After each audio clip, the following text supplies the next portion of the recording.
Hello everyone! Today we're going to do some extra grammar with you. Okay, so today's extra grammar subject is comparative and superlative. Okay, bugün kitabınızda, Teen 3 kitabında bulunmayan ekstra bir gramer konusunu ama daha önce belki okulda ya da Teen 2 ve Teen 1 kurlarında işlediğimiz bir konuya bakacağız. Karşılaştırmalar ve enlerden bahsetmeler. Okay, comparative and let's start from comparative adjectives. So as you see here, it reads er and more plus adjective. So what are the, what does this mean? For example, er. So for short adjectives. Burada daha öncesinde şunu da söyleyelim tabii ki hatırlatalım. Comparative karşılaştırma, yani o senden daha güzel, o işte senden daha hızlı koşar ya da o işte İstanbul daha büyüktür gibi karşılaştırmalarda sıfatlar kullanacağız. O yüzden buraya comparative adjectives şeklinde, yani karşılaştırma sıfatları. Nasıl yapıyoruz bu karşılaştırma sıfatlarını? Gördüğünüz gibi. So for short adjectives like fast, small, big, cheap, we put er at the end of the adjective. We use the suffix er at the end of the adjective. Yani kısa sıfatların sonuna er ekleyerek, yani fast, faster, daha hızlı, big, bigger, daha büyük gibi.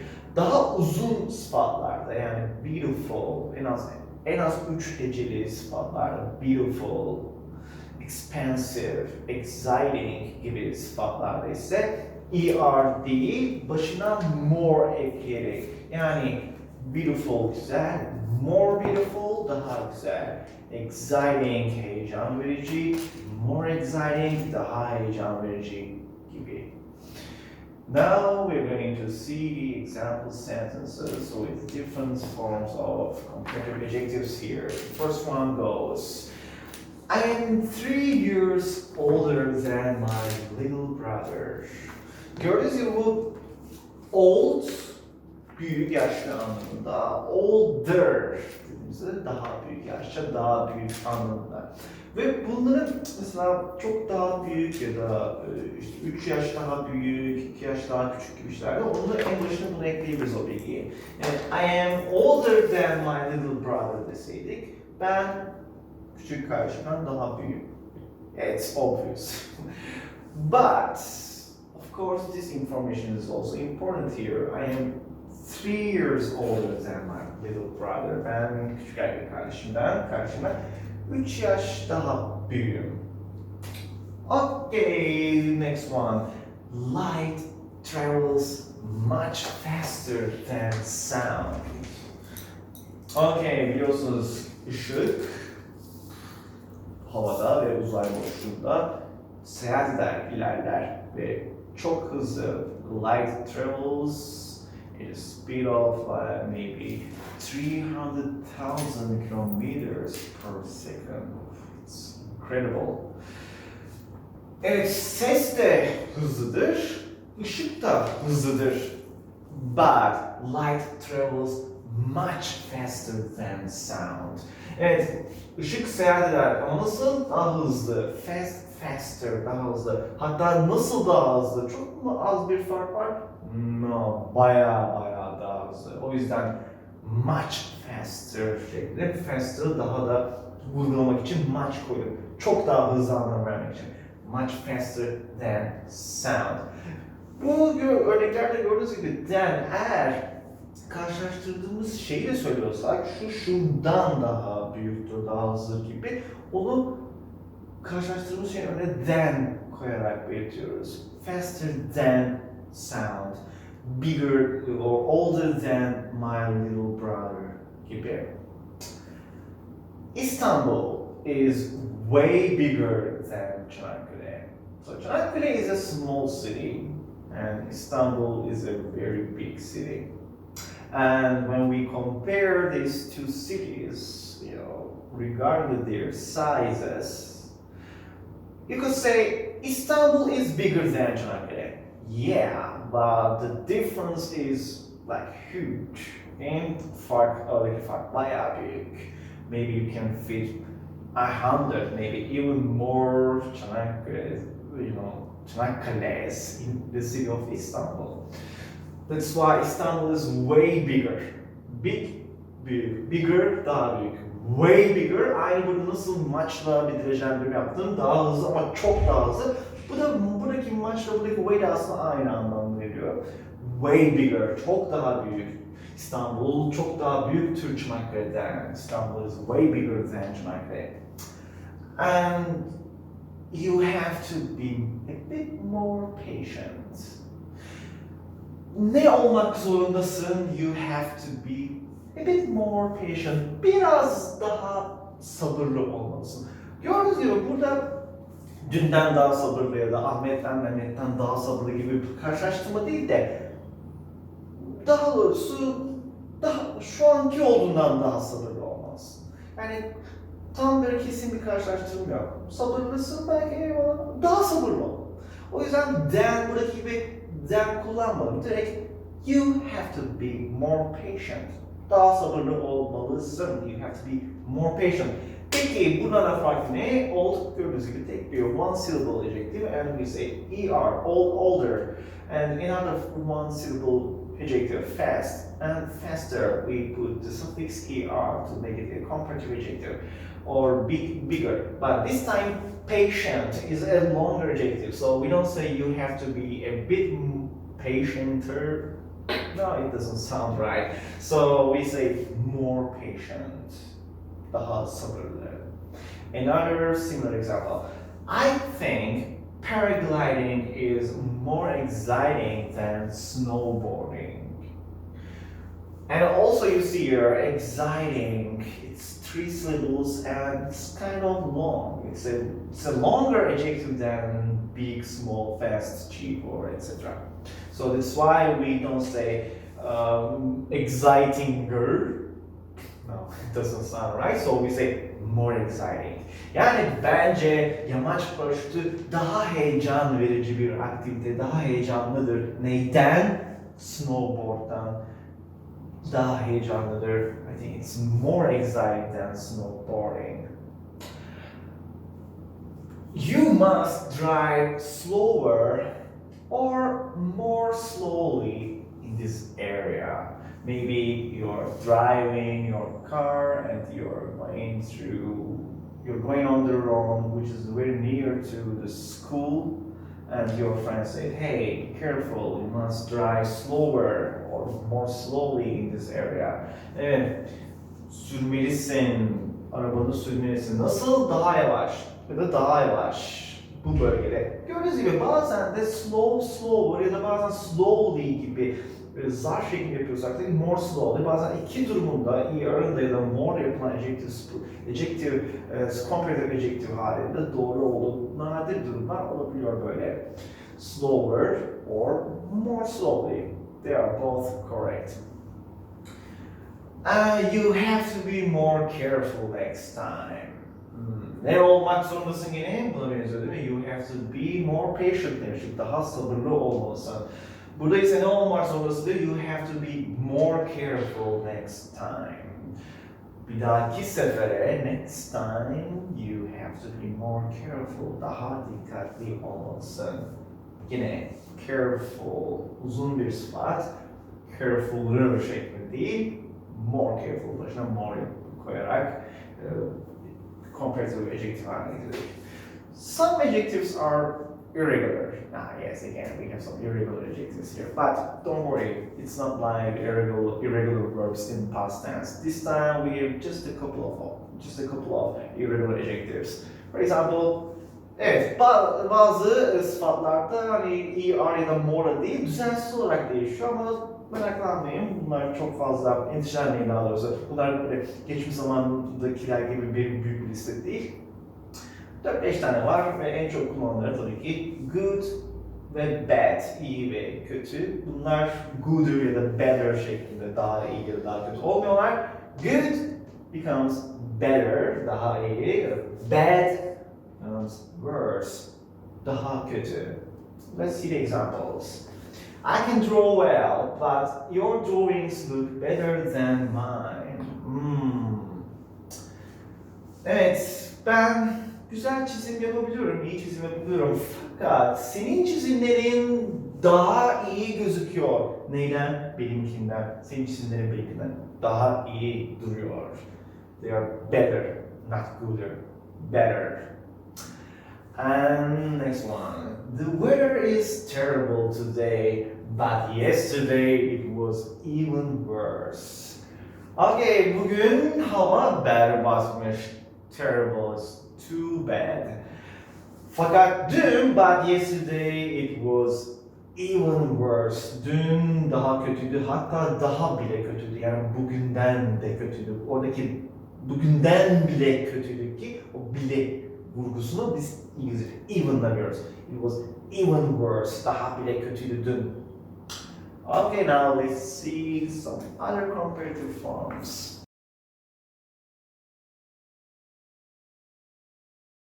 Okay, another comparative form is as adjective as. Evet, bir başka karşılaştırma formumuzda as yapısı ve iki tane as arasına sıfatı ya da zarfı olduğu gibi yerleştiriyoruz. Peki ne anlamına geliyor?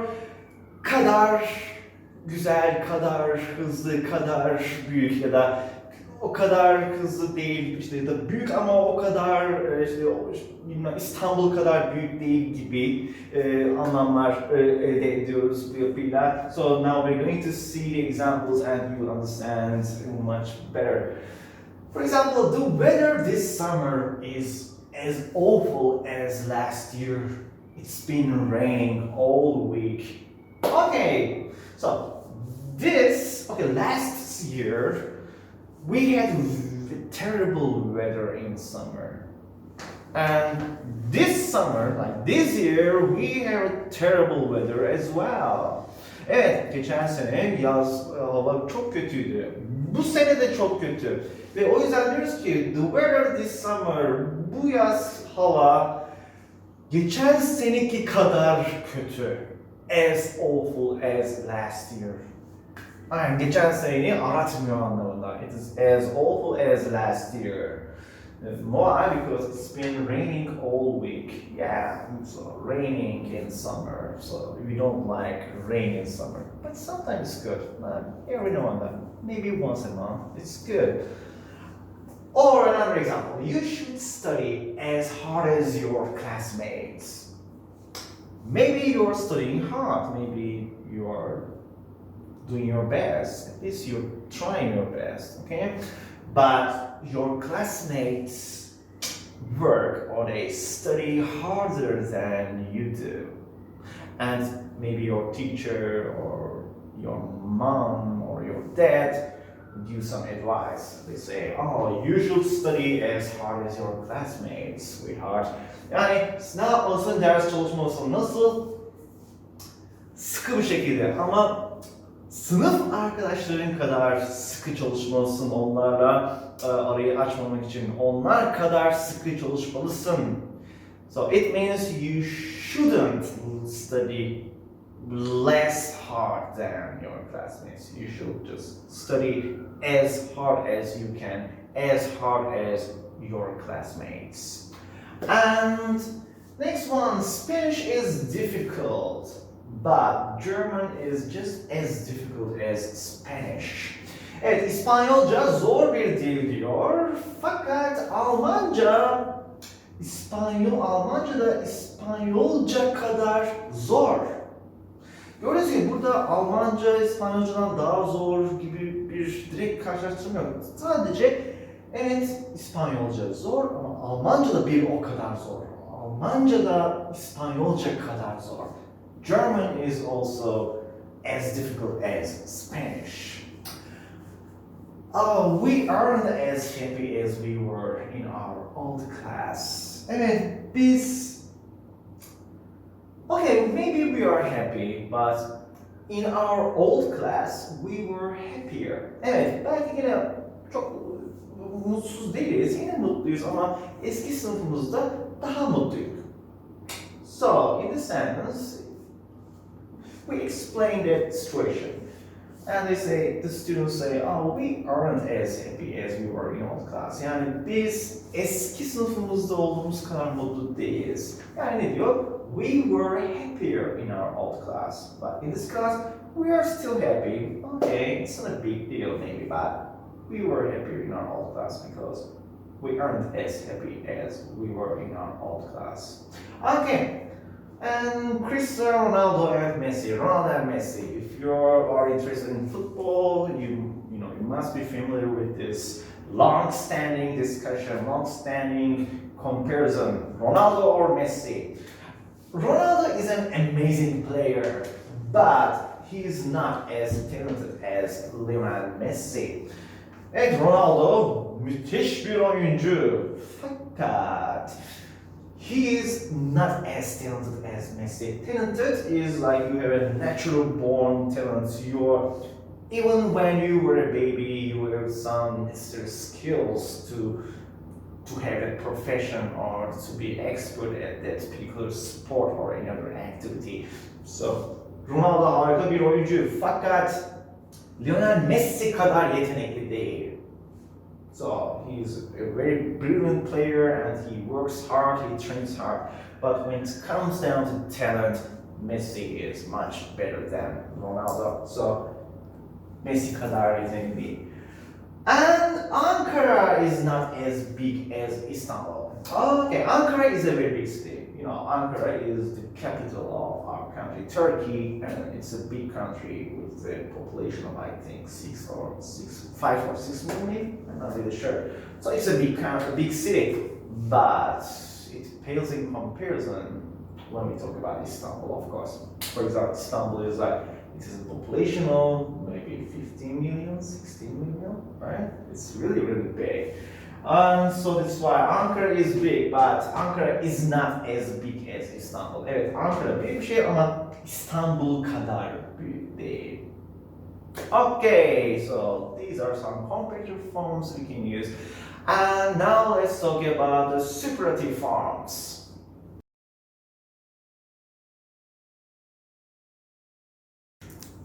And superlative adjectives. Evet, bir önceki derslerimizde karşılaştırmaları görmüştük. Şimdi ise superlative yani enler, en iyiler, en kötüler, en büyükler, en güzeller, en çirkinler, enler, superlative adjectives.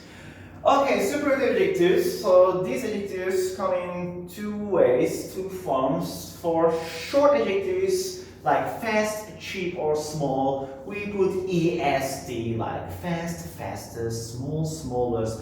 But for longer adjectives like expensive, beautiful, or exciting, we don't say the expensivest. No, we don't say that. But instead we put the most before the adjective and we say the most beautiful, the most expensive, the most exciting, the most breathtaking, and so on. Okay, gördüğünüz gibi kısa sıfatlarda est yani fast, fastest, en hızlı ve ya da small, smallest, en küçük, big, the biggest, en büyük ama uzun sıfatlarda ise nasıl az önce karşılaştırmalarda er yerine başına more koyarak yapıyorduk, bu sefer ise sonra est olarak değil, the başına the most koyarak ve özellikle burada dikkat etmemiz gereken bu superlative adjectivelerin başına eğer your, my, his gibi pronounlar yoksa eğer kesinlikle the adjective article'ını koyarız. Yani sadece most beautiful değil, the most beautiful ya da sadece biggest değil, the biggest mountain, the biggest city in the world, whatever. Okay, so we'll see examples here. Mount Everest is the highest mountain in the world. Mount Everest is the highest mountain in the world. Evet, Everest Dağı dünyanın en yüksek dağı. Gördüğünüz gibi high, yüksek, higher, daha yüksek, the highest, gördüğünüz gibi high, kısa bir, sadece tek heceli, kısa bir sıfat. O yüzden sonuna est koyduk.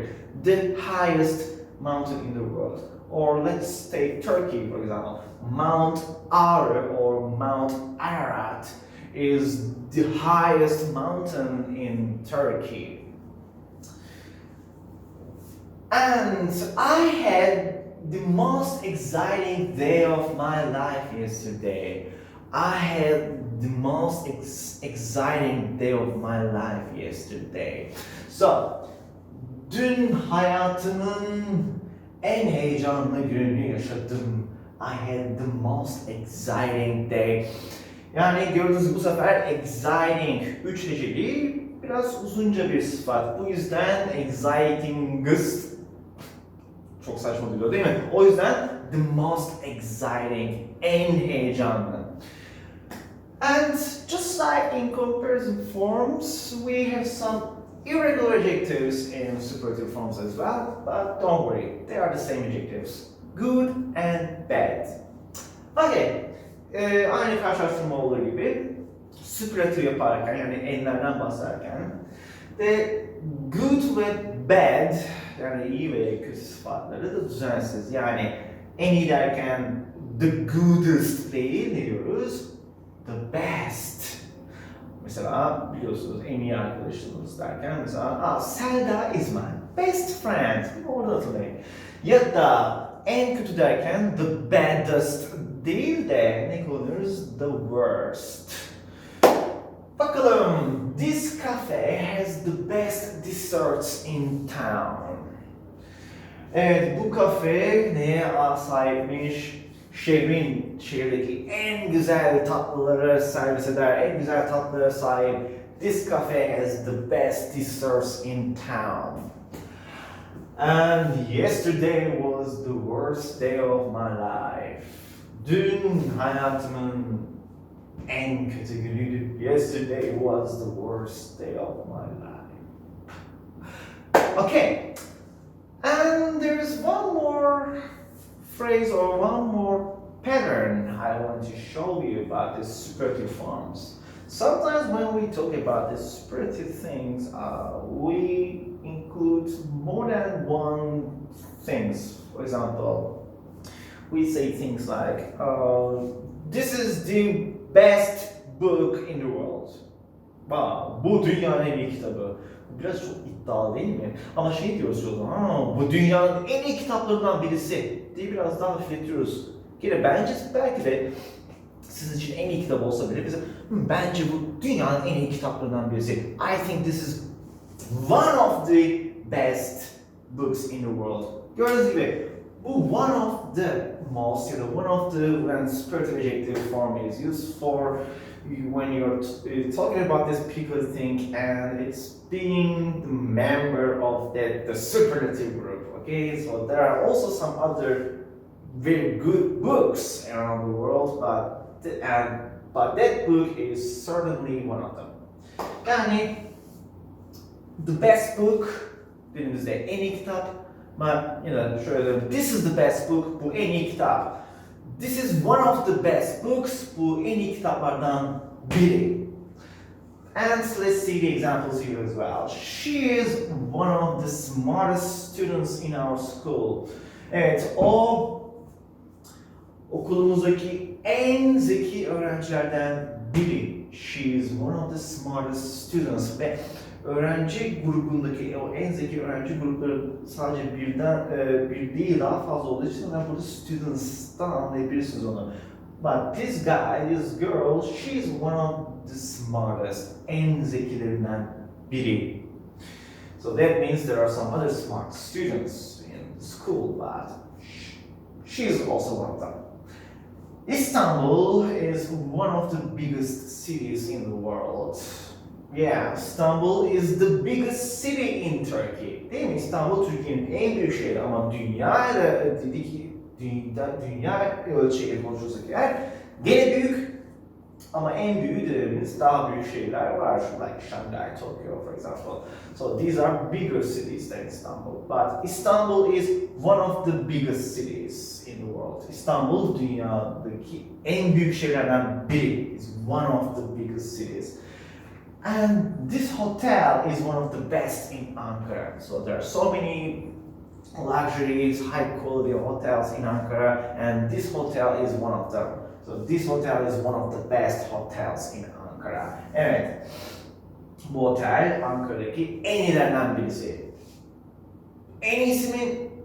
Tartışılır. Belki değil, belki öyle. Ama en iyilerinden birisi olduğu aşikar. So, o yüzden direkt en iyisi değil, is one of the best, en iyilerinden birisi diyoruz. or Inside Out is one of the most entertaining animations I've seen. Inside Out is one of the most entertaining animation I have seen. So Inside Out bu animasyon çizgi filmi en eğlenceli benim izlediğim en eğlenceli animasyonlardan birisi. So you should give it a shot. I'm sure you won't regret it. It's a wonderful animation and so emotional and so entertaining and also so funny. Okay, so this is how we talk about comparatives and superlatives and some other different forms. Okay, guys, so we're going to share with you a test about this subject. So don't forget to do it and then check your answers. And if you have any questions later, please reach us out later. Okay, so don't forget to stay home and wash your hands and stay home, stay safe. I'll see you next week. Bye.